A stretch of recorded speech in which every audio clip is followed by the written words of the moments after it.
In compagnia di Stefano Zampoli al termine di questa vittoria 16-1, risultato tondo, insomma anche la tua 200ª presenza con la maglia del Trissino è anche un bel traguardo per te.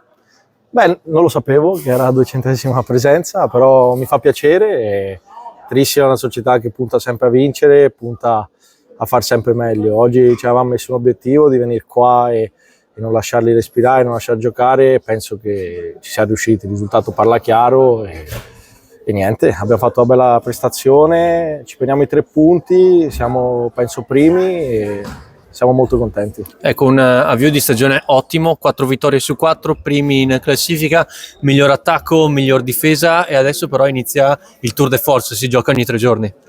Ogni 3 giorni, e oggi ci godiamo la vittoria, da domani iniziamo a pensare a Sarzana.